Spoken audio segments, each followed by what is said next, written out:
Hello and welcome to Off the Fence. This is your Cheltenham Festival daily show where we're going to be finding you the winners of the next day's action for the 4 days of the Cheltenham Festival. And of course, we come to you in association with BoyleSports. We have been leading up to this all season long. And now we've got here, and I've been enjoying covering all the racing all season with the boys, Barry Geraghty and Tony Keenan. And now we're here, lads, on the eve of the Cheltenham Festival.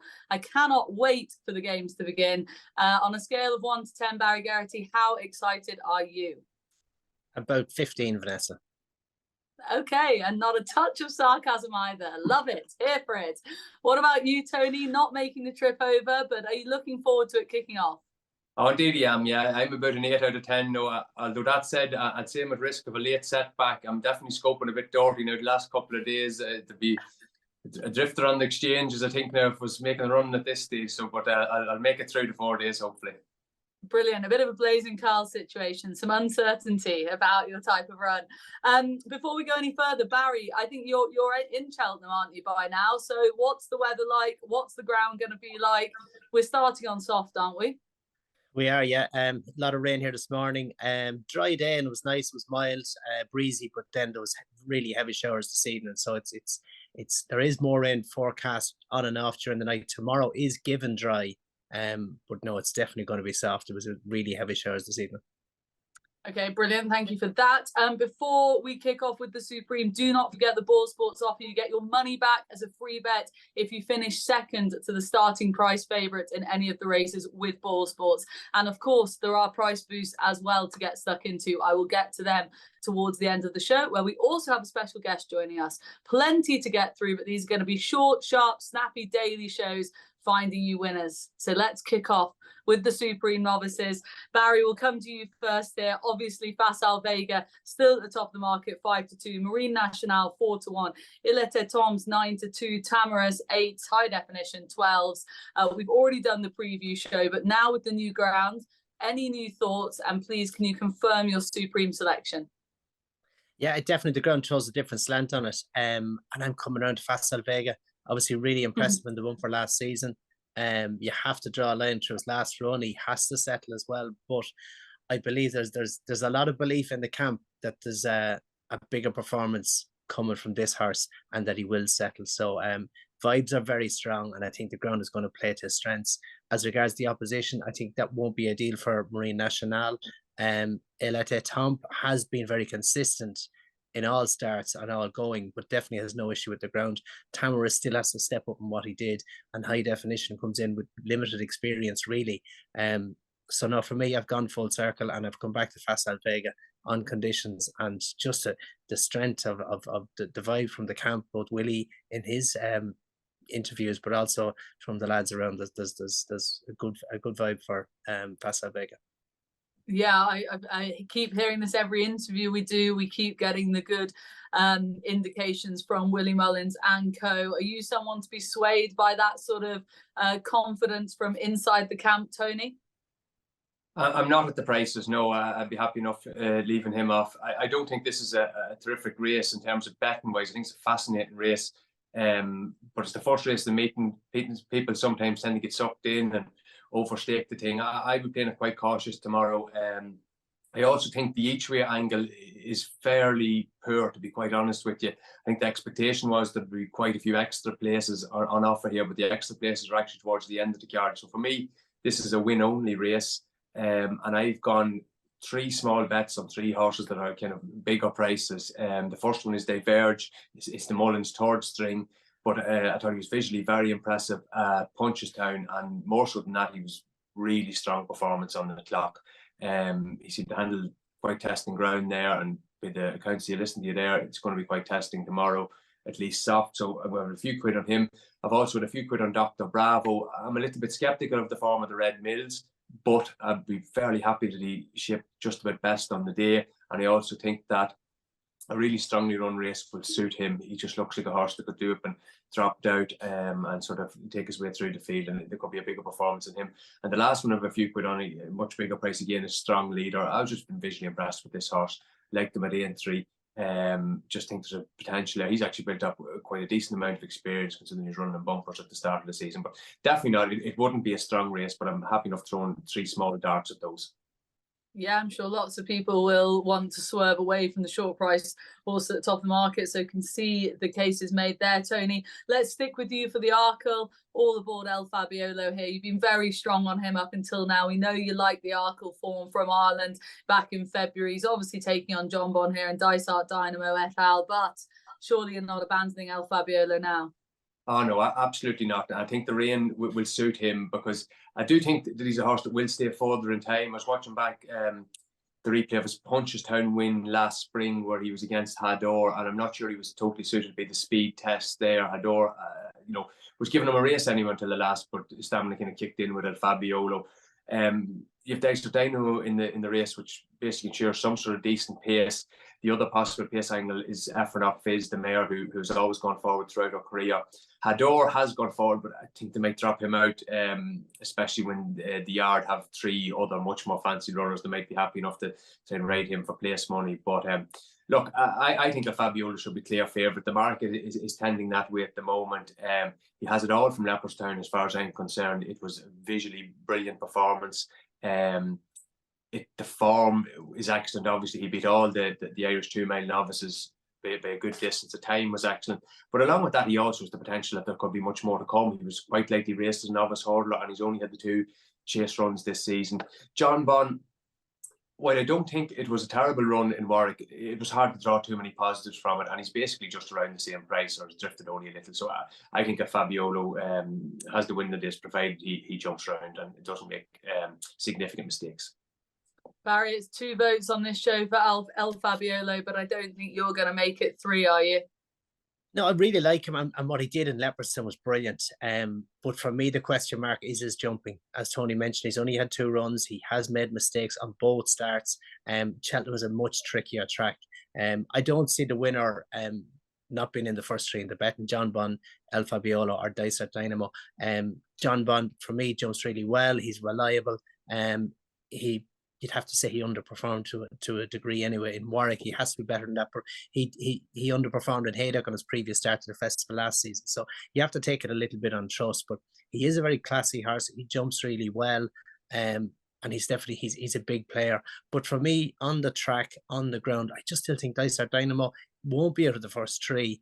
And his jumping is so reliable. He might just get it a little bit easier on the front here than he would have had in Leopardstown, when you have 2 big long straights and horses tend to get running. When you're jumping and turning, you have a better chance of just taking a bit of pace out of the race. So I think the track will play to his strengths and his jump, and then I think he can excel around here. So for me, I just think there's value in Dysart Dynamo in the each-way market, and leaving the match aside. But that's not saying this fella doesn't have a good chance of winning. Okay, fair. Viewers, who do you fancy in the Supreme and the Arkle? Are you siding with me and Tony in regards to El Fabiolo, or are you with Barry with Dysart Dynamo, or fancying someone else in the Arkle? Do get involved. We want to hear from you all week long. Please do let us know who you fancy. Let's move on to the Ultima, and Barry, we will stick with you. It's ultra competitive, as you would expect for a race like this. Corrick Rambler looking to win the festival for a 2nd year on the bounce, up at the top of the market at 6-1, into overdrive 7s, Nassaland for the more team at 8s, Fast or Slow in there at 9-1, Monbeg Genius 11s, Oscar Elite 11s. I could go on and on. I'll throw my fancy at you first and foremost. I've gone for Fantasticas in this. I've slightly missed the price a little bit. He was much bigger when declarations were first made, but for the Twiston Davis yard, off a pretty low weight, cheap pieces on, tongue tie on, will love the soft ground, and was fancy for this race 12 months ago, coming back for a bit more. He would be my selection in here, but I'm just sort of trying to take a swing with a horse at a slightly bigger price. What about you? Yeah, it's a very, very competitive race. Corrick Rambler is in on a decent mark, having won the race last season. But the horse I'm really drawn to is Fast or Slow. He was 2nd in the Coral Hurdle last season.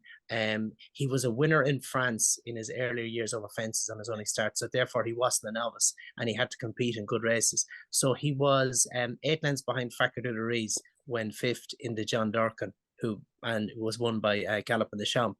But Facile Vega is rated 163. This is rated 147. So he's £16 for 8 lengths. I think he's well in. I think he's well handicapped. Martin Brazel is he's trying to Grand National winner. He's well able to prep one for these type of races. I know it'll be a big result for his owner, Sean and Bernadine Ryan. So I'd say there's definitely a chance that for me, Fast or Slow could be the one here. I just think he has a lot of potential, and especially then stepping up on trip, having been second in both the Coral and at the Punchestown Festival and Handicap Worlds last season. Okay, Fast or Slow 9-1 shout with BoyleSports currently in the market. Tony, over to you. Been quite not coy, but you've been a little bit reserved with your handicap selections thus far in this Off the Fence series, obviously waiting to see what the final declarations are. So where did you land in the Ultima? Have you had a chance to have a proper look? I'm not being coy at all, just lazy, I'd say was more accurate.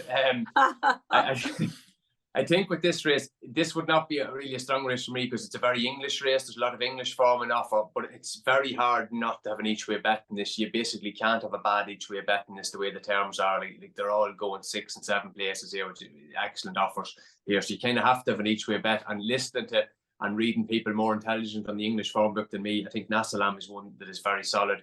He's kind of been handicapped around 2.5 miles. The form of his run on New Year's Day has worked out really well, and I think his mark, hasn't really suffered as a consequence. And going up to 3 on soft ground should suit him. I think the form behind long press, I think from Newcastle early in the season, has to be in there with a mix into Overdrive and Happy Go Lucky be two that you could consider as well.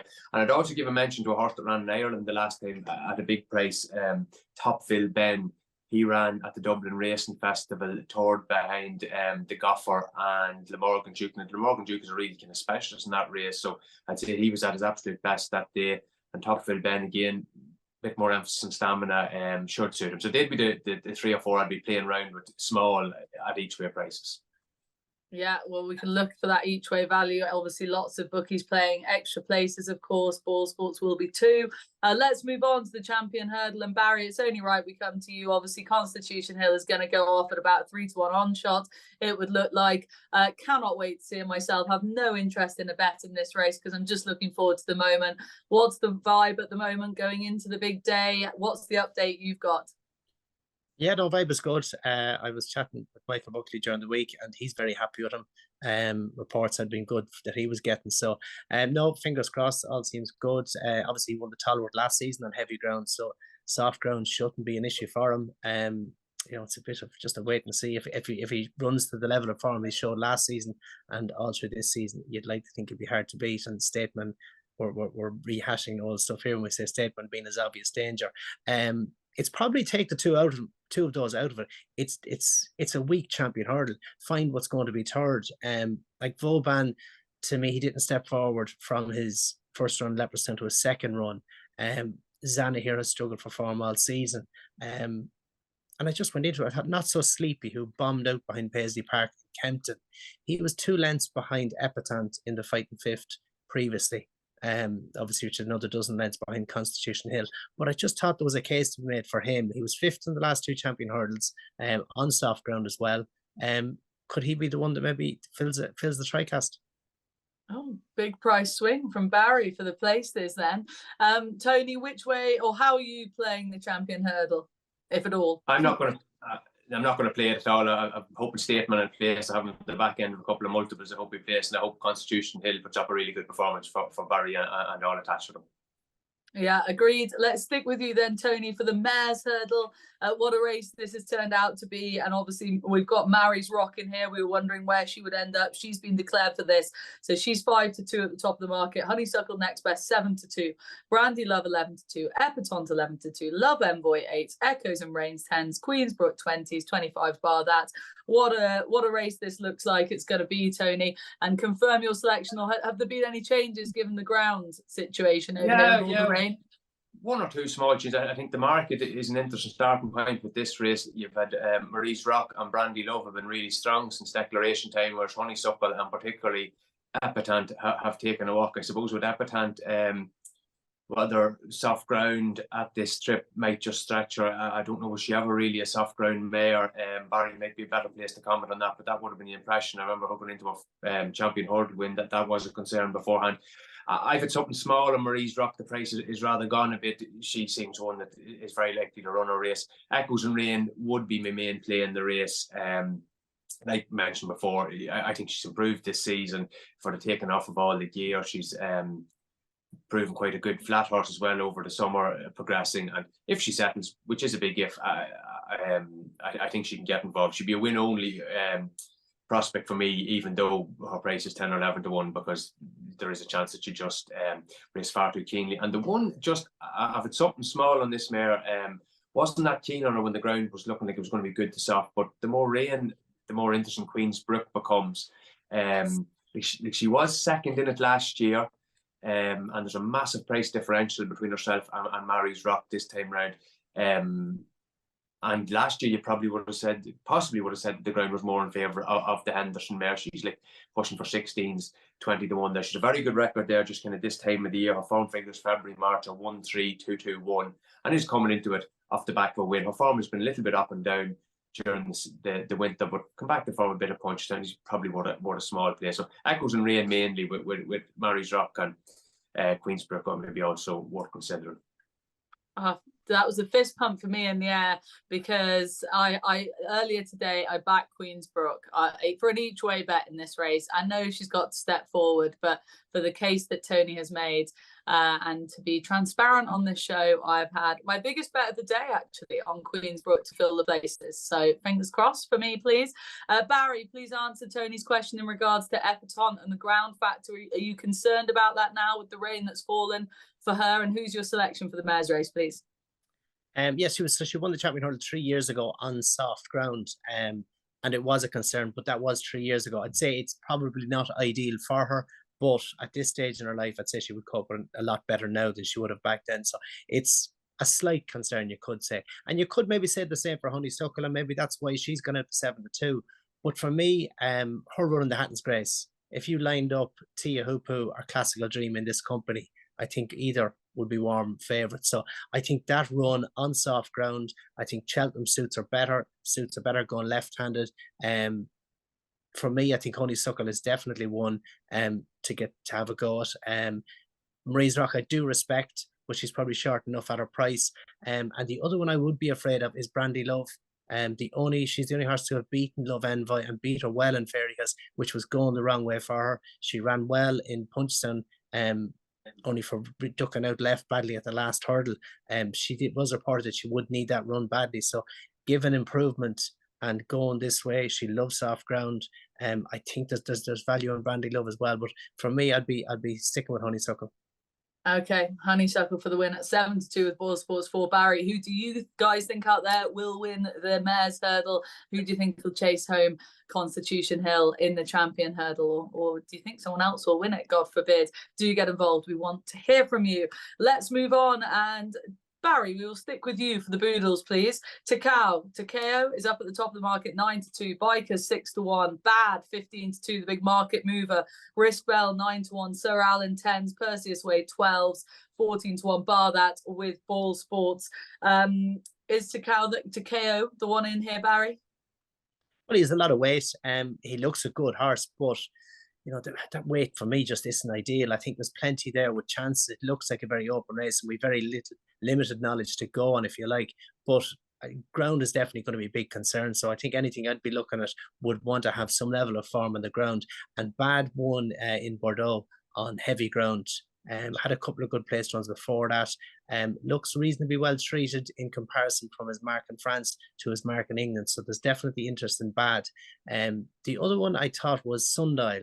Rated 87 on the flat, won a Navan Maiden on heavy ground, has struggled in graded company in Leopardstown on a couple of runs, but getting in here off 10-4 looks really well treated on a line through that level of form on the flat and coping with conditions. So I thought Sundial was of interest and definitely Bad. And as I say, both have a proven form on the ground. Okay, lovely. A couple of selections there. Over to you, Tony. Where did you land in the Boodles once you got stuck in after declarations? Again, not a massively strong opinion race, but a race where you can't help but have an each way bet when there's the extra places on offer. I think Baker is really solid at the front end of the market here. Look, he left a strong impression that he was the best horse in Naas, and he's now substantially better off with the weights with Sir Alan, and a bit better off with the weights with Metamorphosis. I also think that there's a massive green light in terms of him, which is the cheek pieces going on with Charles Bournes. I had a look at his stats with cheek pieces. Now, I haven't got a clue when Charles Bournes horses are fancied, obviously, but I'm just defining this very loosely. With his fancied horses with cheek pieces, a horse is sent off 8 to 1 or shorter in first time cheek pieces. He's 16 from 41 with 27 places. Wow. Amazing, really, really impressive strike rate there. Baker does look like a horse now that if the cheek, he a little bit leery the last day. I think they might well suit him. So I think he is going to be very, very hard to knock out of the 6. The other one there, and there seems to be no market support for at all, which is the reverse of what happened with her the last day, is Risk Bell. I think she's been running those graded races. She's a bit like the Cow Light in a way. But she looks like a bit more emphasis on stamina would suit her. Now, obviously, Cheltenham are some of the strongest markets of the year in national hunt racing, but the Dublin Racing Festival markets would be pretty strong themselves. And she was really well backed for the Paddy Mullins race, the first race on the Sunday, down to 5 to 2.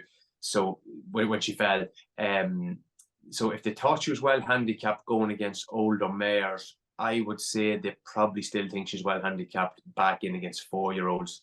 And I'm definitely going to have something on her, even though she's drifted.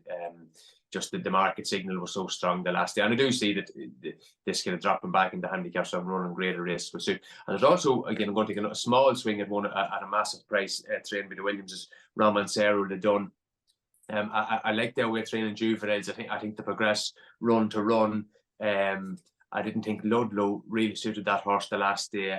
More emphasis on stamina should suit, and they have a record of doing very well with these horses. It's a bit of a mad race. I'm going to chance back into 3 of those. Okay, just a bit of fun then. We like that. On we go to the National Hunt Chase. And Tony, it's only right that we kick off with you here because only one of your anti-post fancies is still in here, unfortunately. And that's Marla Mission, who's now a 6 to 1 shot. Obviously, you started talking about him a good few weeks ago on this show. I presume you're not abandoning now. I'm sure you're sitting pretty on your anti-post bet, are you? No, I'm looking forward to him now tomorrow. Obviously, he's facing what looks quite a solid favourite in Gaillard de Meny, but he goes there, I think, definitely with the second best form claims in the race, just with regard to Gaillard de Meny. Looking at his Irish national run again, he wouldn't have screamed now that he was firing home over the last couple of furlongs. That's fairly house at a flat track on decent ground. Now, probably the pace of the Irish national with professional jockeys would have been stronger maybe than you expect them, or stiffer tracks off the ground. So stamina would be a slight concern, not an absolute certainty. And he has only won once over fences. Those form is obviously of a very high level. Mahler Mission, I love the way he's been trained this season. They got him over his disappointment at Cheltenham at the back end of last year. Brought him along gradually, really good run of punches, down an excellent display at Navan, and then back to the same track for the 10 up, but there was very little between himself and Churchstone Warrior. And I suppose you can point to the fact that Gaillard de Meny had Churchstone Warrior 7.5 lengths or whatever it was behind him for Christmas, but I'd be fairly adamant now that Churchstone Warrior was in the worst part of the track that day. And also Mahler Mission might have more scope to improve. He's a first season novice, whereas Gaillard de Meny is a second season novice. And also Mahler Mission, his jumping is excellent, which is a big asset in this race. The most off-putting thing is that Barry O'Neill has gotten off him and Johnny Barry has taken the raid. It's just that Barry O'Neill obviously maybe prefers the Elliott horse.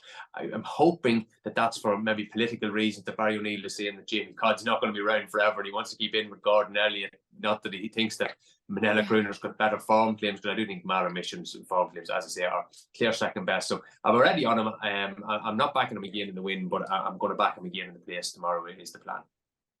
Well, Barry, maybe you'll be able to answer that question then. Barry O'Neill making a sort of more of a political move than a form move in terms of what he's ended up riding here, or would he just be on the horse that he fancies the most, or do you think he would be thinking that he wants to stay in there with Team Gordon? I don't know, to be honest, Vanessa.